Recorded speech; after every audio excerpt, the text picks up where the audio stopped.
Hi everyone. We are back with a sponsored project in Annie Libertini.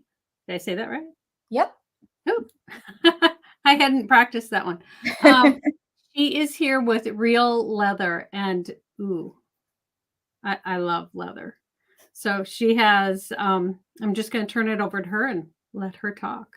All right. Well, thank you so much, Anne, and thank you for allowing me to be part of this amazing craftathon. It's really exciting, kind of energizing thing to be part of as we come into the holiday season. And like she said, I'm here on behalf of Realeather, which is a company that provides and makes many of the leather pieces of leather, the tools, the everything you need to work with it that you will find at an arts and crafts store like Michael's, Hobby Lobby, Joann's, and maybe even your local store if you're lucky. And if you've never thought about working with leather, I hope that this project will kind of get you thinking about it because it's an incredibly fun and versatile material. So for this project, it's technically two. We're going to be making this little star holiday ornament here. So And cute. yeah, I'm really happy with it. And these fun little holiday tree earrings that I'm wearing. I'll hold one closer. Here we go. Cute. And they will be made out of the pieces from one of these little 3-packs with the 3 little round guys and just a few tools and also some regular stuff you almost certainly already have available. So without further ado, I'm going to get started. Let me just switch my camera to the one where you can see my hands. All right. Is it zooming in weird on your end? Well, you're close. Yeah. You might Sorry, need one to zoom second. out a little, yeah. Yeah, it seems to sometimes do it on its own. Self-adjust is what it's doing. There you Yeah, go. there we go. All right. Otherwise, your hands would be really big. Yeah, yes, you wouldn't be able to see much. You'd be seeing a lot of my hands. Yes. You'd memorize my freckles, but you would not get a good project done at the end of it. All right. So here are the two things I'll be showing you how to make. Now, this is not truly something that you can completely finish along with me just because, and you'll see this in a moment, but working with this kind of leather involves some wetting down and drying times and some steps like that I'm going to be sort of magic of television cooking show swapping out to be able to do it all in the hour. But it's a pretty simple process, and I hope you'll be inspired to finish the project as your time allows. So I'm going to start with the ornament because that's kind of the main project. The earrings came out of wanting to use the pieces that were left over. So I'm going to move those ones to the side. And the materials I'm using to make this ornament are 1 pack of these 3-inch leather rounders. And I got some already out. And they are made of a kind of leather that is called vegetable tanned or veg tan. It's kind of stiff. It kind of squeaks when you bend it. It's usually unfinished and uncolored when you buy it. It's the kind of thing you'll see often belts are made out of it, holsters, saddles. A lot of the traditional leatherworking, anything that's stamped or tooled is made out of this. And another thing that I think is less often what people know about it is that it can be sculpted wonderfully. So it's a really fun material for even non-traditional leather crafts, which I think this qualifies as. So you'll notice if you look at this or you hold one of these that it has a smooth side, which would be the top side, the front side of the leather. And then it's got a fuzzy side, which I'll just refer to as the suede side because that's essentially what it is. Just so as I'm going through these steps, you'll know which side I'm talking about because sometimes it does matter. So the 3 rounders need to be cut into these star layers here. So I'm going to move that guy up to the top. And in the pattern that comes with this class, you'll have your little star template like this, and I've already cut mine out. it helps if you have the time before you cut this out of the paper to put a layer of like a packing tape or something on the back side. I don't know if you can see it reflecting, but it does have one, because there's going to be a point where we have to lay it over the leather, and the leather is going to be a little bit damp. So your paper will just hold up better if you do that, especially if you want to do more than one of these. So the 3-pack, we've got our 3 round pieces that are 3 inches across. And the next step, and I'm a little further along just to show you, but you want to lay your star down on the suede side, on the fuzzy side of one of the pieces. They're all the same, so it doesn't matter which one, and trace it. You can use a ballpoint pen, works really well, a Sharpie. It doesn't really matter. And you can do this from the front side too, but I find the back side's a little safer just in case you get any little rogue lines anywhere. It's a little bit easier to deal with. So once you have just carefully traced around this, the next thing to do is to cut it out. And for each ornament, you'll be doing 2 stars like this, and then one that just has a single hole, which is the one that's sort of in the center that the hanging loop is on. So everything that I'm doing right now, you will do with 2 of the rounders, but you will cut all of them into stars, but you only punch the holes and do the extra steps out of one. So to cut this kind of leather, it's not the worst to cut. It's a lot like cutting probably very dense, thick paper, I suppose. But you probably will want a little sturdier utility knife. I like these snap blade ones because you don't have to worry about sharpening them. You can do it with an X-Acto, but you've got to be a little careful just because those blades are so thin. So the easiest way to cut these out is to just go from the sort of the top of this triangle. Make sure you push your blade all the way through so you can feel it biting into your cutting surface. It's just the easiest way so you don't kind of lose control over the blade, and then just draw it back along that line. You could use a metal ruler if you're someone who really wants to make sure your lines are just perfectly straight. But because these lines are so short, I've cut out a bunch of these in the last week, as you can probably imagine. And I've found that it's actually not too difficult to just keep a straight enough line, at least that visually it looks right. The lines are so short that it's almost more difficult to try to line up a ruler, but you absolutely could. But make sure you use a metal one, because you could take a slice off of one of your plastic ones if you're not careful.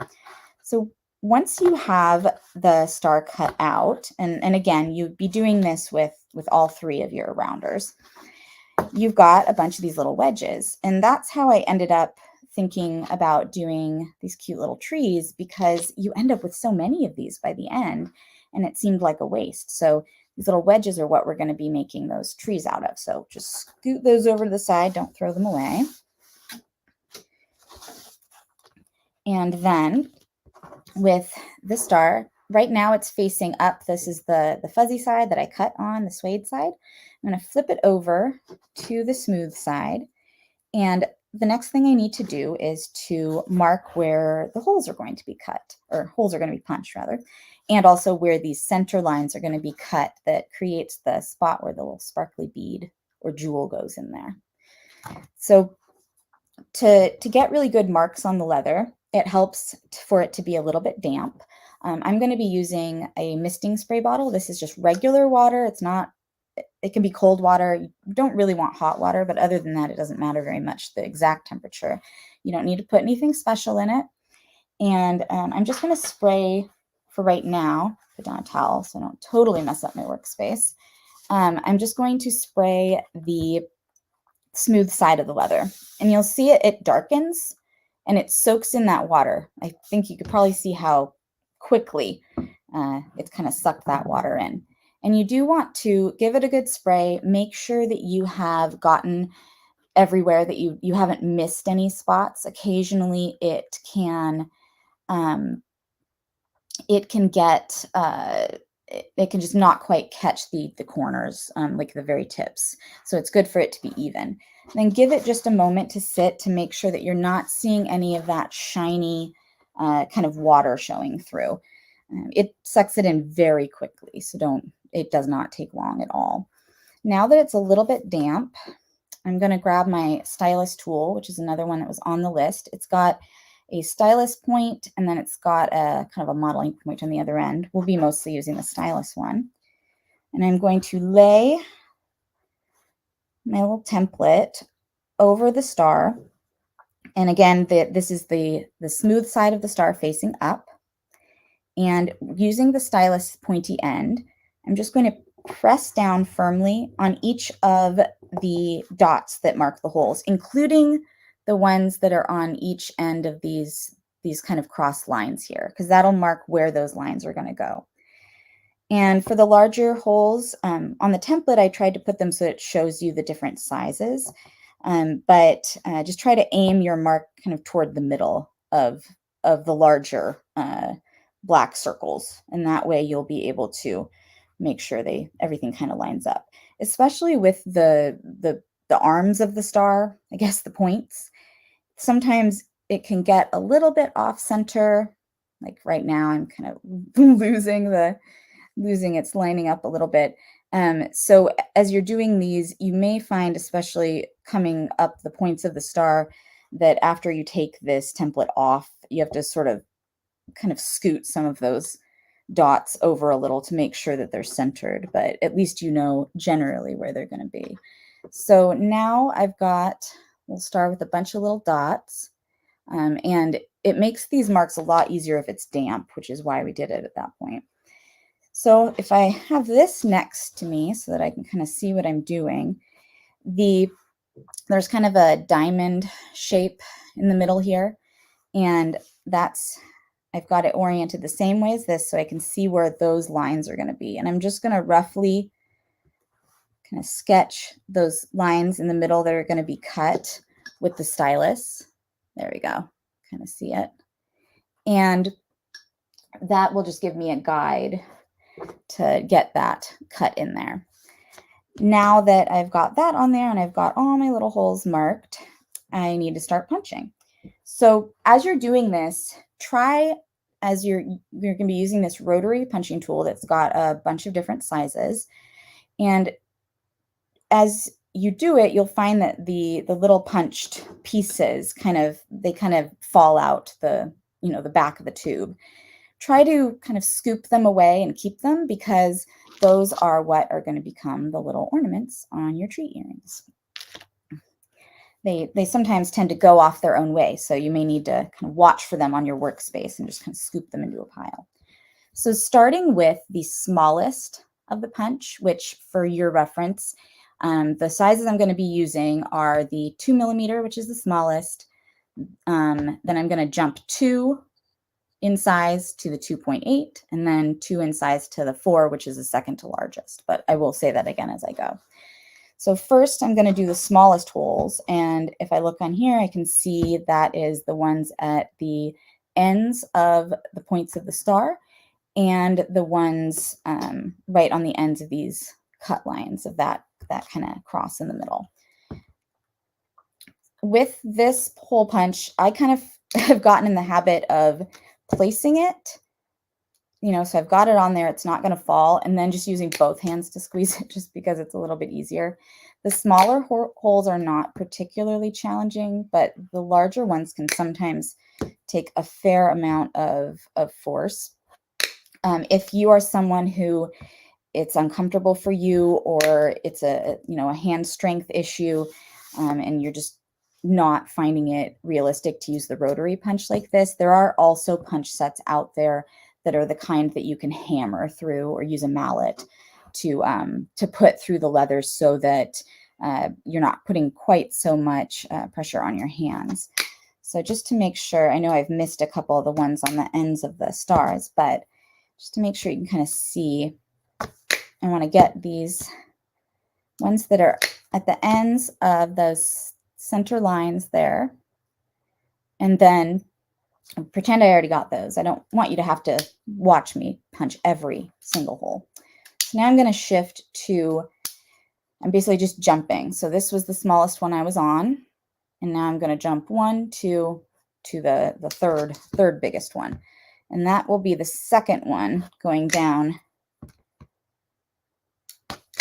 the point of the star. So it's this one as we go. Now, as you're doing this, it's really easy, no matter how precise you're trying to be, for the holes to get a little off kilter. It's a small area, so it doesn't take much. Don't worry too much about that. I definitely had a few holes go rogue on this guy, and actually you can see there's one right there. But in this finished ornament, it does not catch your eye the same way that that it does when it's flat like this. So unless it's just terribly off, you really don't need to worry too much. So just to show you, that is those kind of center. You're only really using this size on the center holes on the points of the star. Now I'm gonna twirl that around, and now I'm at the largest hole that I'll be using, which is the basically second to biggest, which is kind of how I think of it when I'm looking at them. And those holes will be the bottom ones, on the points of the stars, like this one right here and this one. And also there are 4 holes that sort of sit on in the spaces between these cut lines of that kind of X in the center. So those will also be the larger one. And then see, it just kind of spit out a little thing of those little guys. So I'm going to scoot those over. You will probably find that it's not practical to try to save the hole punches from the smallest size punch, because they are so small that it would be very challenging to even kind of glue them and handle them. So I've only used the 2 larger sizes when it comes to the little tree ornaments. So if you're finding that, then don't worry. You're not alone. It just is kind of difficult to handle those teeny little ones.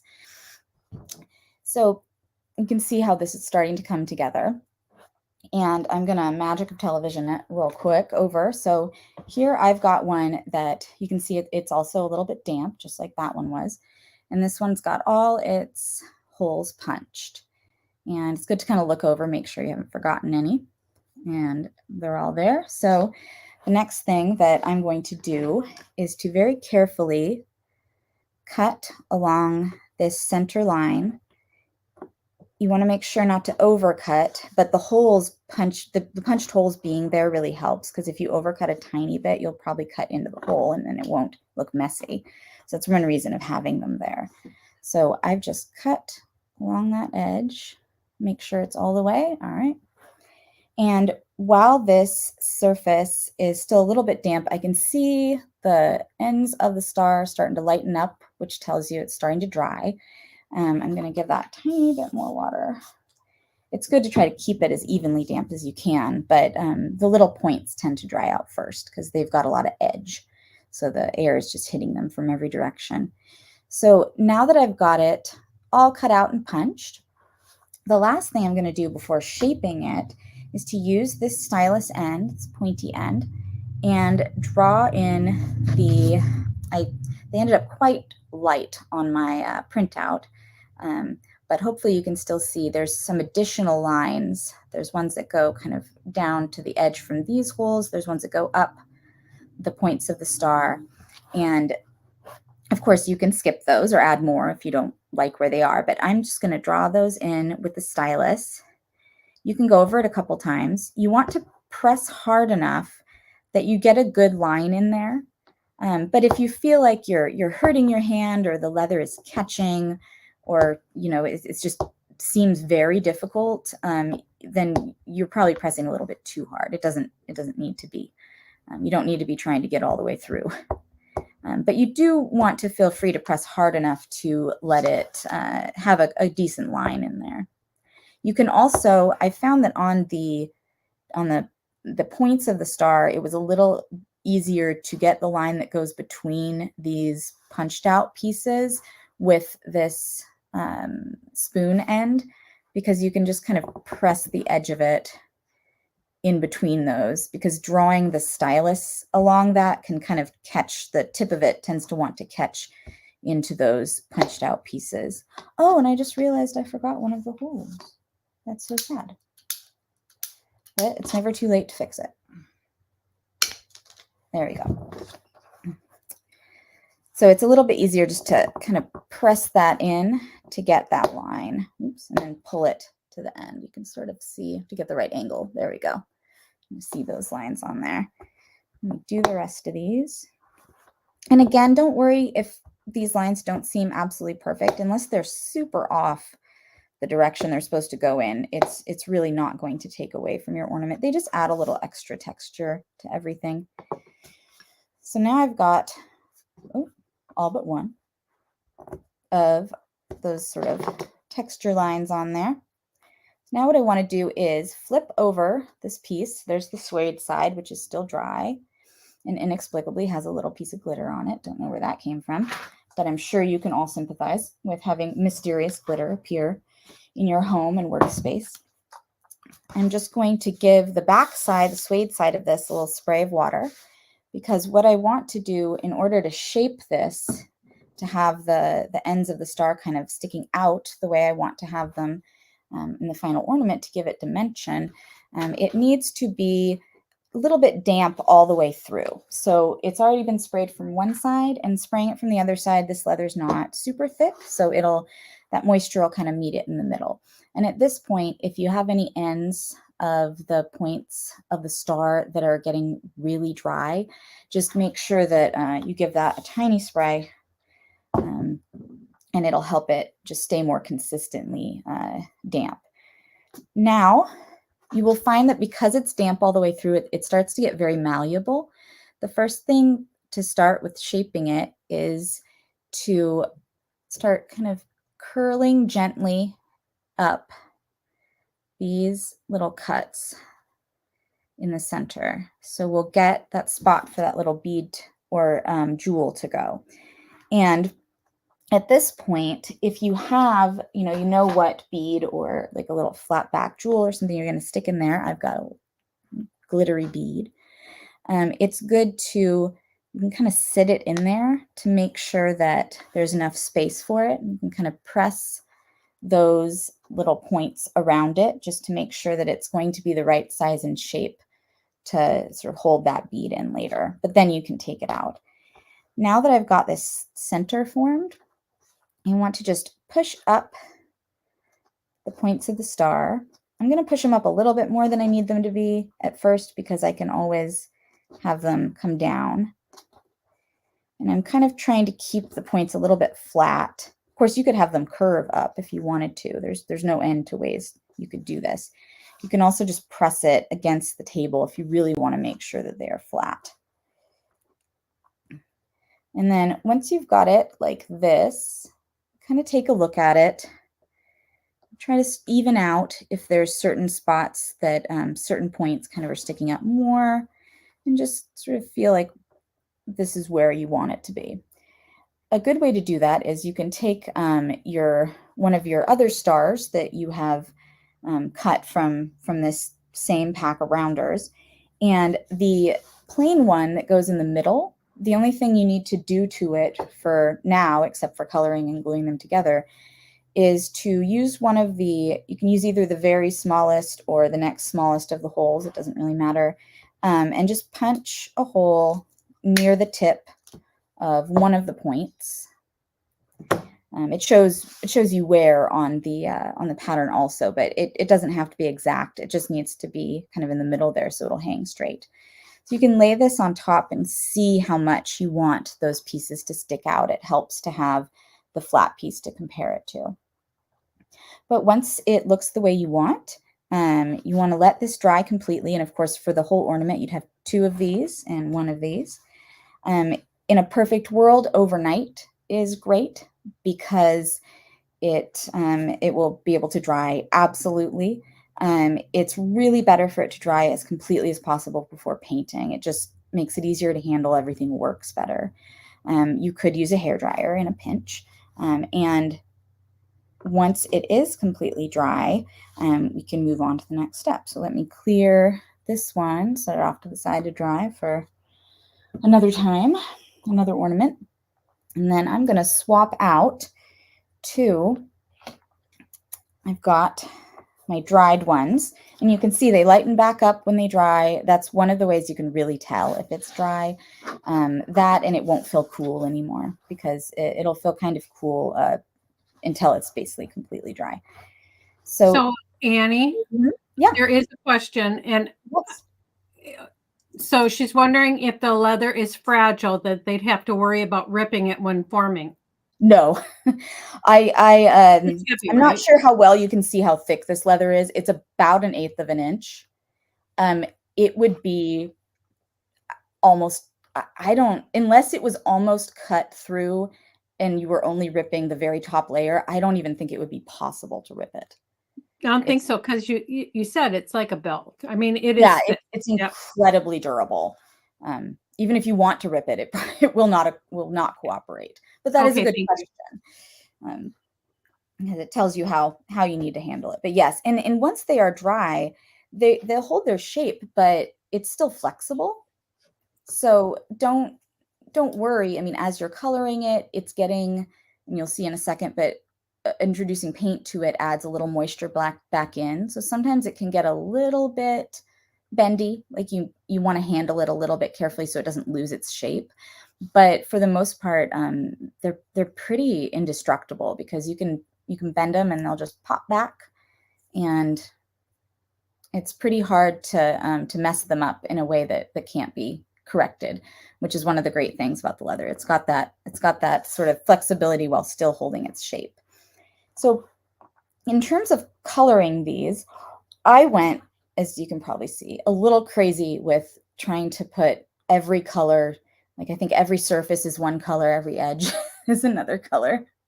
You don't have to do that. You could definitely simplify this color scheme. I I love think, it. yeah, it's fun to do the little edges to me. But if you hate doing that, I promise it will look just as good with, a little bit less complication there. And I think it could be done in lots of color schemes. I think a silver and blue would be really pretty. And the nice thing is these are also quite lightweight. So it's nice for, hanging it up on a tree or wherever you are. You're not having it drag down whatever it's hung on. So next is coloring, because it doesn't look that festive when it's just flesh colored, I guess. And there are a lot of things out there that you can color leather with. And what I'm going to be using today is acrylic paint. And I'm just going to lay out a piece of paper towel because I do not want to get paint everywhere. And painting this kind of small thing, it tends to go where pretty much everywhere. And it will get on your fingers. So if you don't want that, probably wear gloves for this part of the process. There are a lot of different kinds of acrylic paint out there, of course. You can use pretty much any kind. I use many different brands. I'm just going to scooch my paint palette over here. And, or actually, I'm left-handed, so it would make more sense if I put it over here. You don't have to watch my arm. The brand doesn't really matter. I mean, I've used craft paints, Liquitex, Golden. There's a million brands, and they'll all be just fine. If you're using a thicker paint, one of the ones that comes out of a tube, as opposed to a little bottle like this, you may need to dilute it a little bit more with water initially, but I'll show you that now.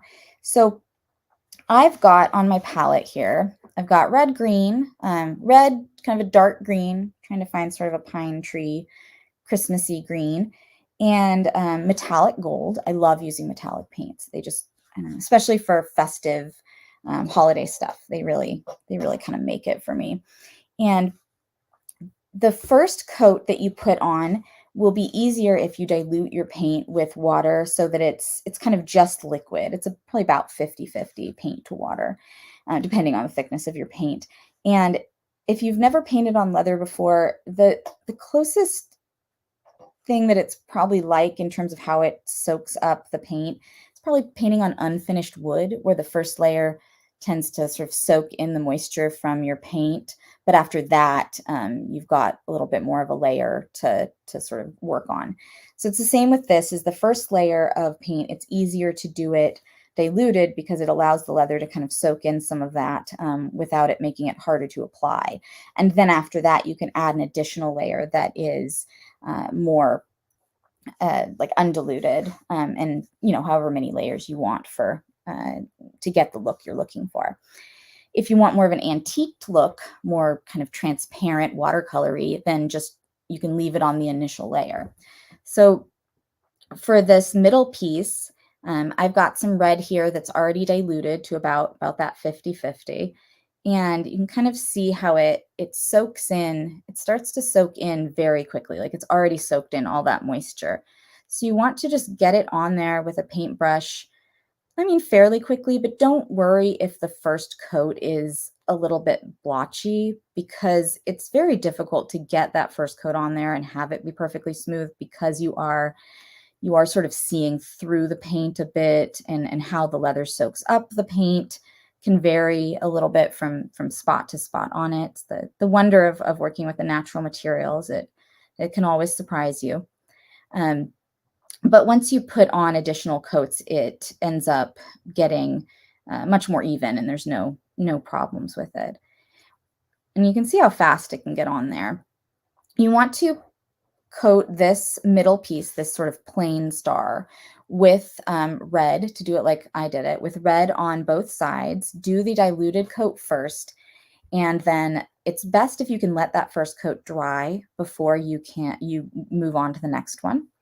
And I've got one, I've got one right here, which this is what it looks like with the coat dry. You can see that it's a little blotchy in spots, especially on the back. You'll find the suede side sucks in that paint even faster, because it's just it's just very open to that moisture.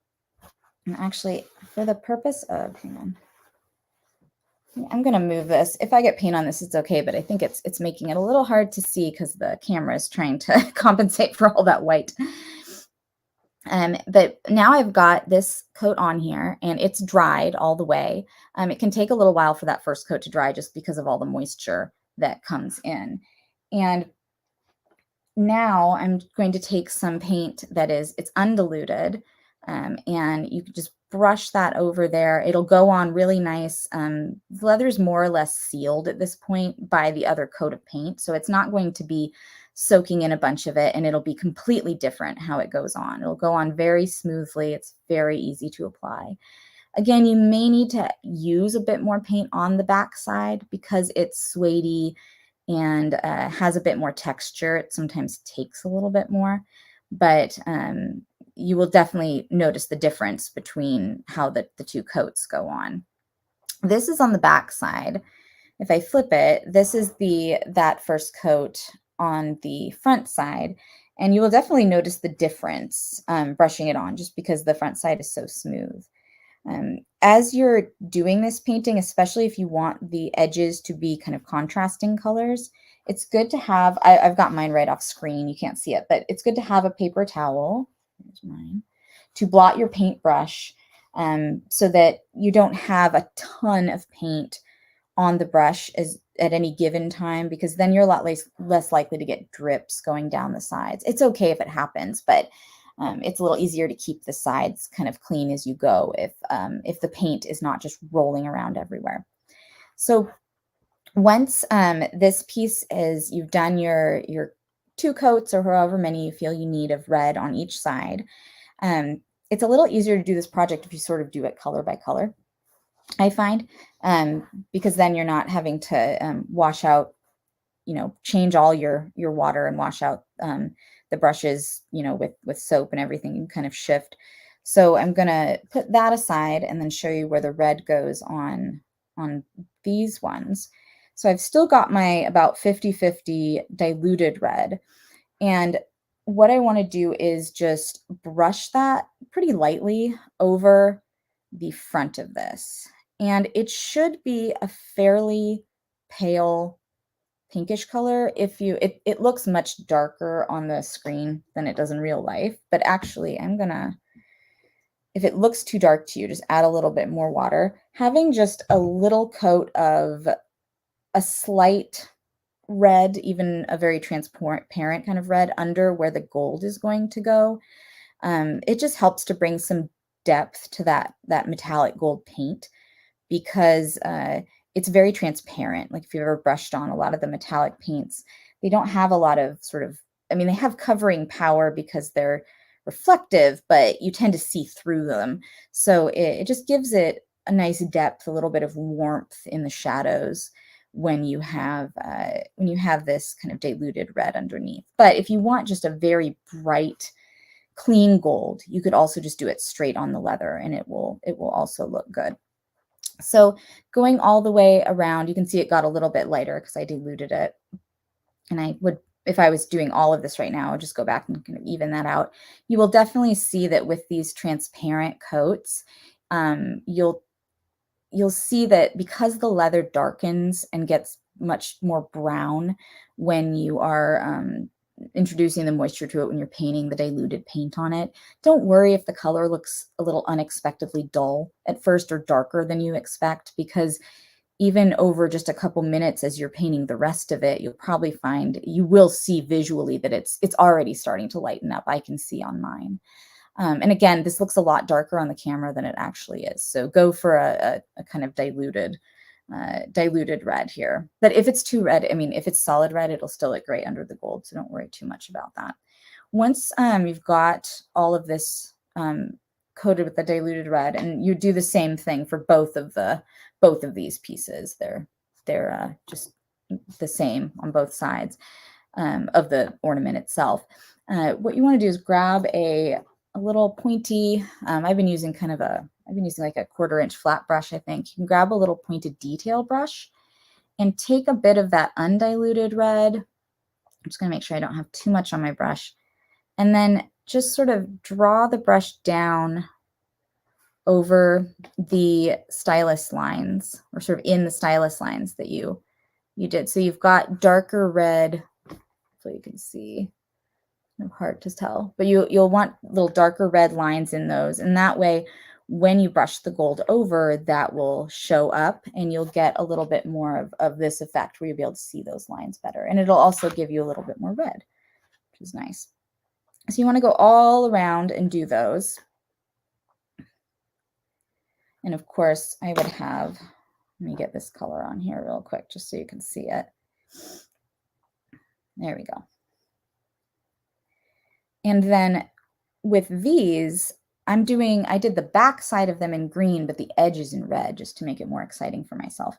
So with the edges, you'll probably want to use undiluted paint. It's a little bit harder to control it when it's too diluted, but this is a good time to go in there. And I kind of like to use the flat brush to just sort of brush carefully across and get all those edges. You could also use like a marker. Realeather actually has fabulous die markers that I can show you what one of the packages looks like. They look like this. And the only reason I didn't use those for a lot of these edges is, and here's a note to them, the dark green and the red are not in the same color pack. So, and I didn't want to have you guys buying two just to use one color in each. So maybe a holiday color pack in the future. I don't know. But those die markers are great for edges like this. You could, in a pinch, also use a Sharpie. But the paint, you'll get a brighter color. So you want to go all around and get all those red edges. And then the next step on these pieces would be to paint the green on the back. The green, all the paint, the red and green particularly, are applied the exact same way. You want to do a diluted coat and then a more solid coat. And then, of course, you can do additional coats as you want. As it dries, sometimes you notice little bits that you want to add a little bit more paint to. The gold is a little bit different, but I'll show you that in just a second. So here is a piece that I have done just the green, the first layer of green on. You can see how kind of watered down it is. I may have watered it down a little bit too much. But like I said, with the suede side, and that's what this is, it is kind of, it just sucks it in a lot. So sometimes you just need more paint than you realize. But just to show you how the green goes on, now I've got undiluted green. And the other reason you want to be blotting your brush and not having too much paint on it when doing these back sides is that way you're not clogging the holes with paint. Because if you have too much paint, it could just glob in there. And It's handy to keep like a toothpick or something nearby just in case that happens. You can kind of poke that paint out there. But you see how nice and solid it goes on once you've got that first layer. So with these pieces also, I did green. I did like the one spot that I did green edges, which you can do the same time you do the back, is on the inner part of this center bit where the bead is going to end up. Initially, I had them red, but then I thought, I don't know, do something a little different. You can sort of endlessly play with where you put all the colors in these, and I definitely did. So once you've got those edges and you've got the back, you've got the green on the back, and you have to use your imagination because I'm kind of working between two pieces. But at that point, it is time to move to the gold because, I've done my red, I've done my green. And if you haven't used a lot of metallic paints before, the one thing I can say is that you do want to kind of keep it in the project. Sorry about that. In the project, you want to keep, not switch your brushes between the metallic paints and other colors, because even if you wash your brush out in your water, you will find that sparkle will get in everything, which is fine if you choose it, but you will want to know that that's going to happen. So with the gold, I'm not diluting it because it goes on very thinly already, and I'm also putting it on over another layer of paint, so I don't need to dilute it. With the gold, the one thing that you will be doing is the edges of this center star. And with the edges, you may find you need a little bit of liquid on your brush to get it in there, but you may not. It just depends on the actual paint. But if you find that it's not going on smoothly, then just try adding a bit of water, but not too much. So you want to go through and catch all the edges of that centerpiece. And then that one will end up looking like this. You can see the gold reflecting. It's got nice solid red. And then with your side pieces here that already have the red on them, I'm just grabbing the gold. I'm blotting a little bit. I just don't want any clumps of paint on my brush so it can go on nice and smooth. And then I'm just going to kind of brush across these, trying not to go off the edges. But the nice thing about metallic paint is wherever it ends up, it sparkles and shines. So even mistakes with metallic paint, I find, are a little bit prettier than sometimes we fear they are. So if you get a little bit of that gold on the red or green edges anywhere, you can kind of scrub it off a little bit with like a dampened Q-tip or something, but it really looks good no matter what. So don't worry too much. If you just kind of brush it thinly across, you'll see that it tends to show in those little lines a little bit more than in the other spots, which is what we wanted. You can also go over those lines at the end if you find that like too much of the red got covered up. But you just want to go all the way around. And then if there's a spot where you just feel like you didn't get as much of the gold, where you're seeing more of the red through, you can always go back and do additional coats if you just want it to be more gold, more bright, more covered. You can keep adding additional coats, and you'll get a little bit of additional gold and sparkle. So again, these side pieces, what you end up with is, let me move my brush, is it was thinned out red in the front, the red lines, green edges were just on this center piece. The rest of the edges are red, back is green. I did get a little busy with this, didn't I? And then the center of the ornament, it's red on both sides, and then it has gold edges. So again, before doing the next step, which is gluing, you also want to make sure stuff is as dry as possible. It's just easier for handling, and the glue will work a lot better too. So I'm going to be using this Leathercraft glue. You can use other kinds of glue, something like an E6000 or another kind of fabric glue works pretty well because it's similar in how it flexes to leather glue. But you do want a pretty strong glue because it doesn't have that many points of contact to glue it down. So first, before gluing, I need to just eyeball where the glue is going to go and then you can use a pointed tool to scratch this or the end of a blade, but you just want to rough up.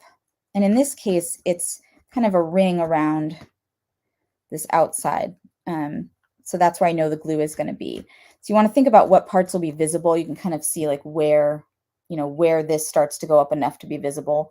You don't want to go out too far, but you just want to use the blade to just sort of scuff up that surface just a bit.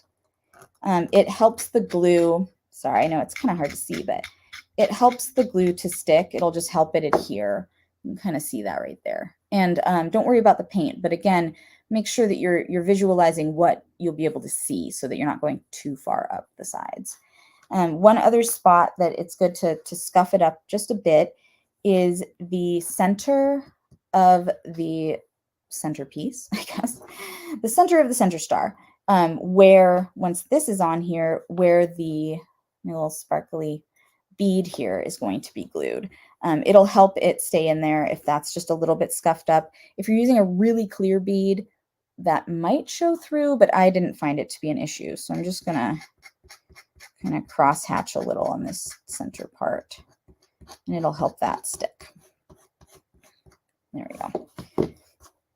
And you can also kind of eyeball where the glue is going to be on these center pieces for even more roughing up, better glue adhesion. The only problem with that is it gets difficult because of the holes. You don't want to be seeing the scuff marks through them.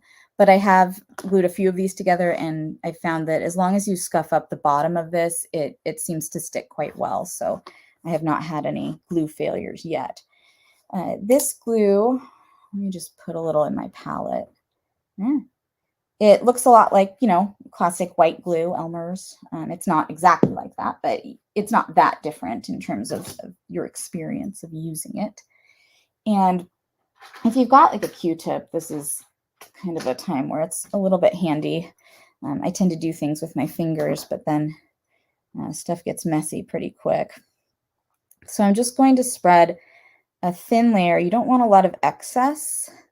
I've got some so far, but I'll smooth it out.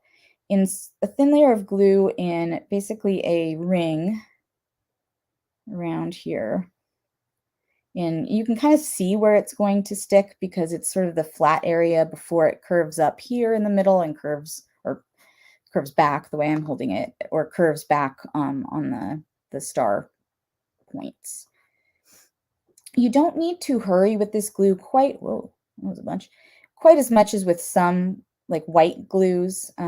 It's okay for it to sit for just a moment as you're getting stuff together. It can actually help it get a little bit tackier.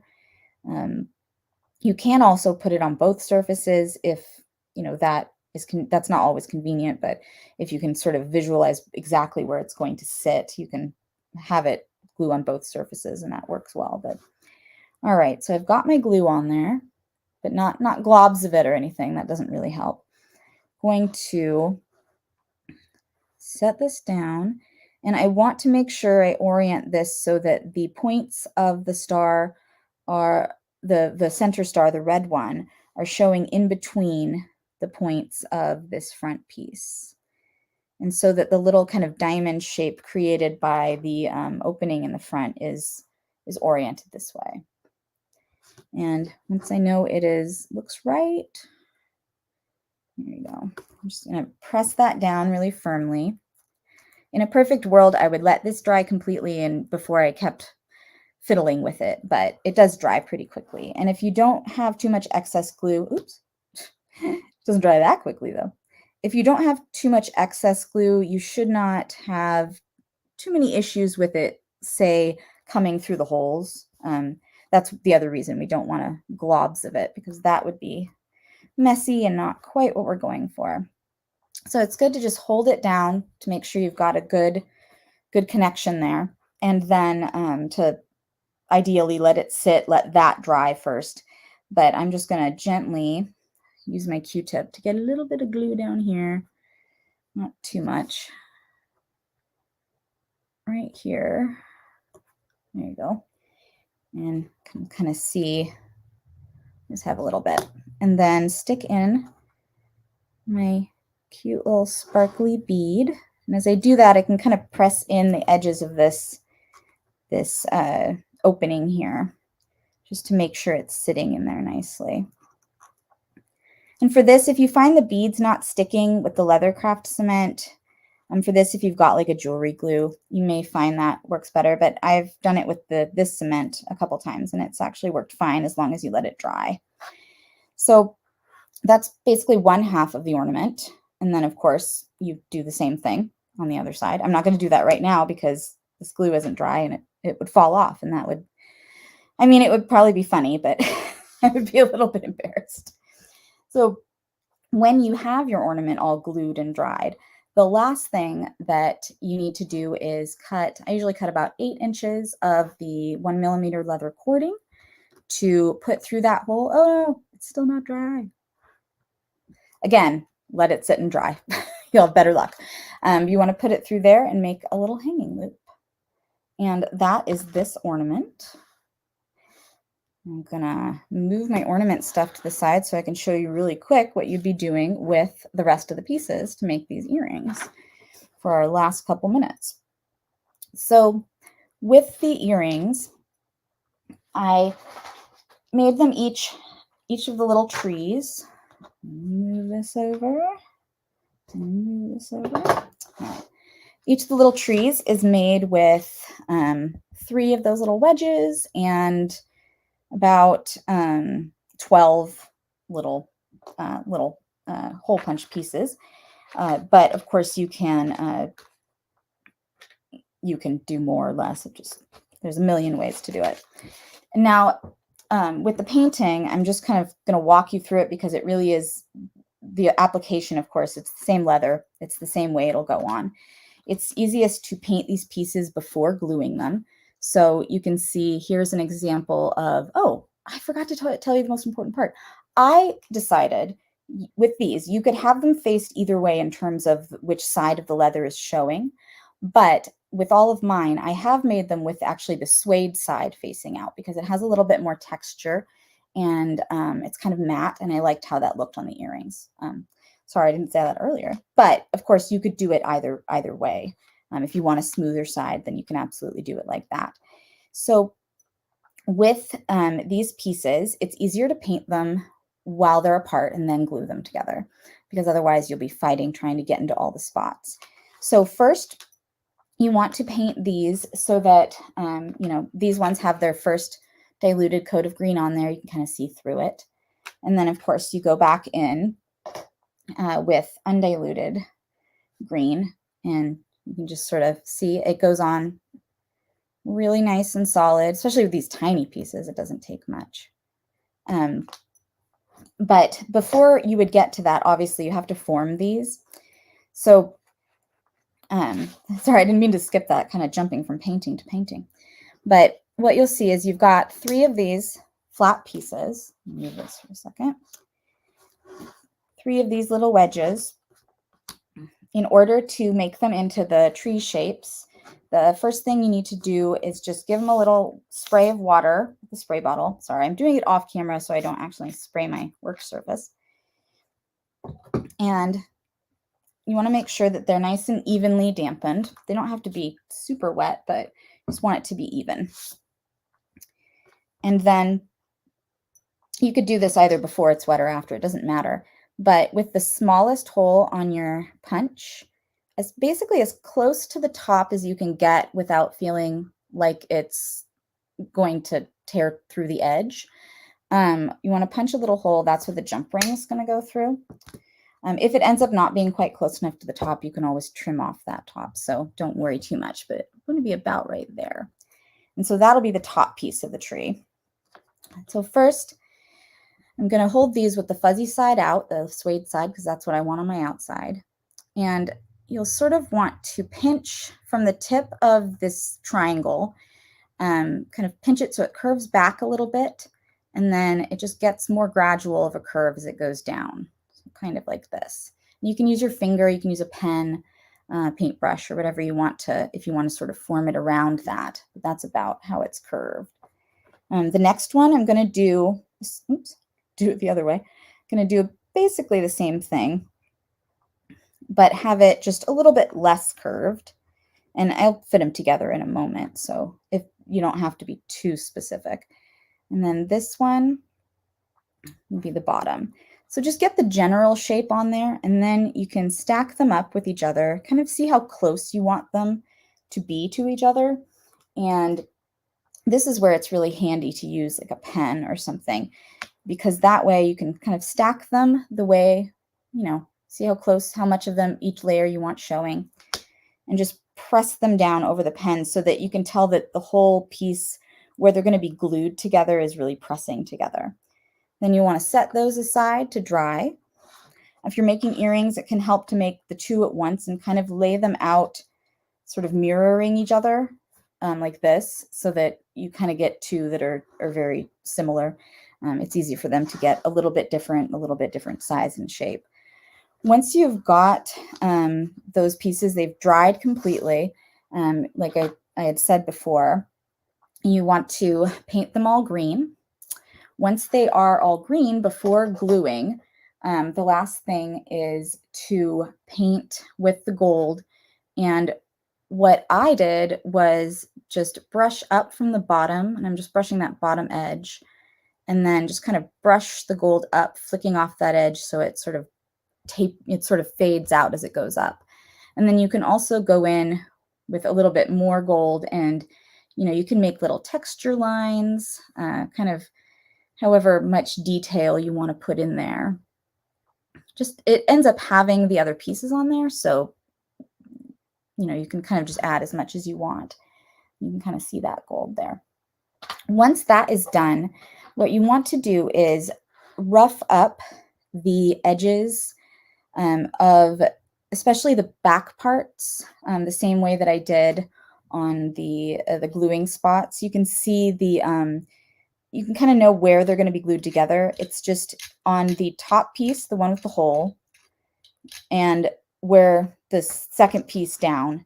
You don't have to do it on the bottom piece because there's nothing glued there, which is actually the one I just did, so that's very helpful. But if you just rough up just a tiny bit back here, it'll help the glue stick. And then, just like with the ornament, you can just use a little bit of glue, just sort of stick it on the back there, press it in, a little bit of glue.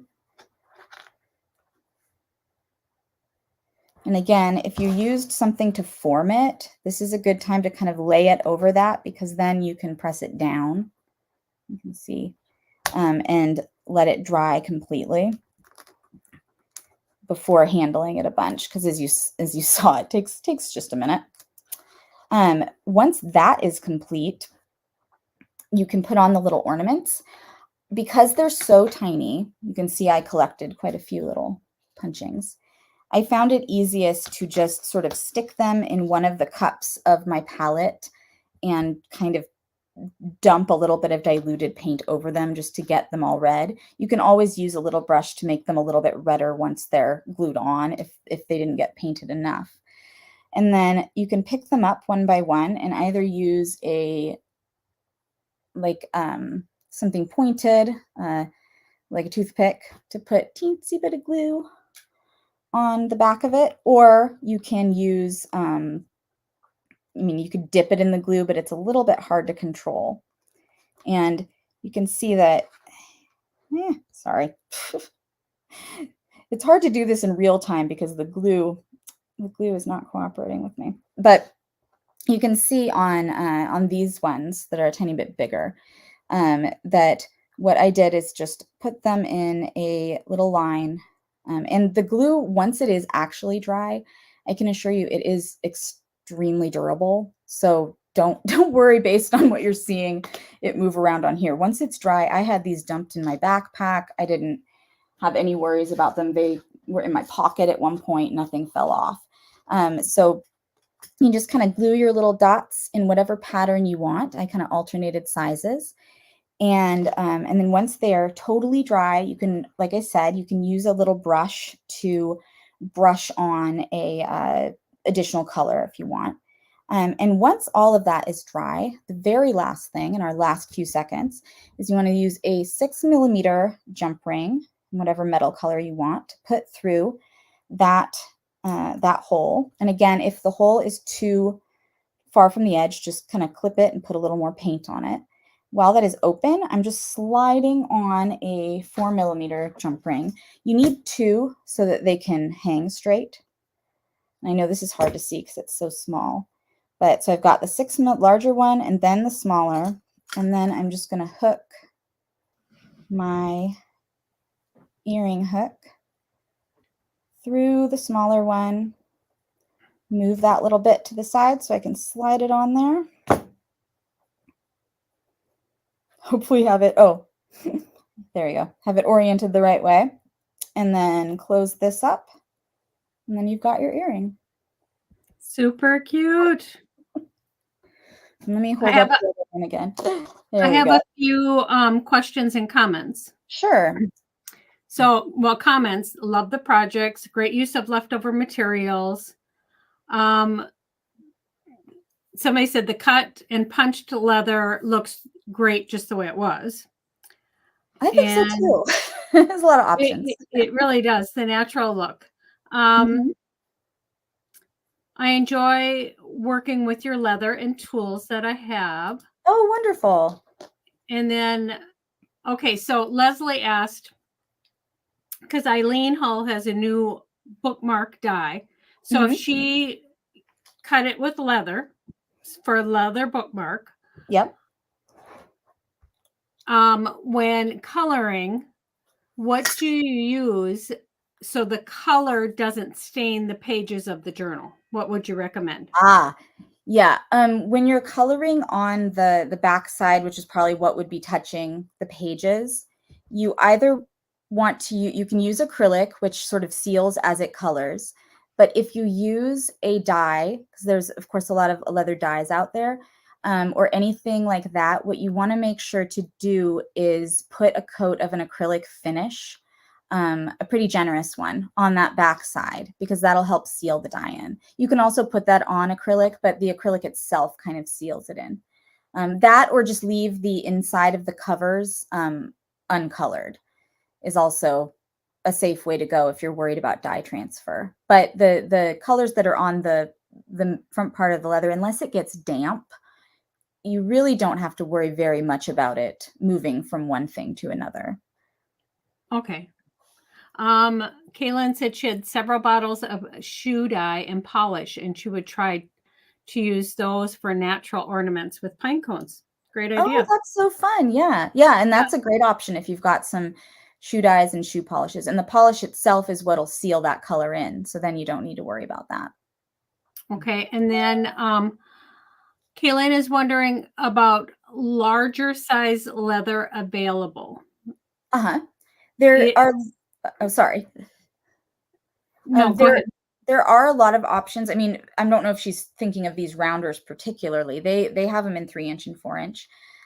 They also have sheets of tooling leather, which is the same kind, which I think are about, I want to say they're about 8 by 10, or they might be a little bit bigger.